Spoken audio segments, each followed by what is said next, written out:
আজব করা কাণ্ড দেখুন প্রিয় বন্ধুরা, লেচুর মতো কাঁঠাল ধরেছে ছোট একটি গাছের মাঝে। দেখেন ছোট একটি গাছের মাঝে লেচুর মতো কাঁঠাল ধরেছে।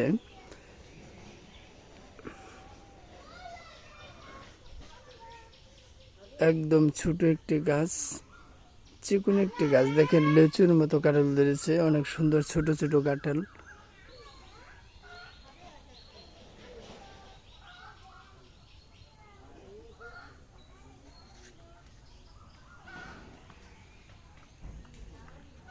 দেখেন দূর থেকে দেখানোর চেষ্টা করতেছি, একদম ছোট ছোট কাঁঠাল কিন্তু অনেক সুন্দর দেখতে। এটার মাঝে অনেক বি হবে, দেখে অনেক কাঁঠালের বি আসবে এখানে ভিতরে, কারণ ছোট হলেও সাইজটা অনেক সুন্দর, ফলনটা ভালো হবে। ভিতরের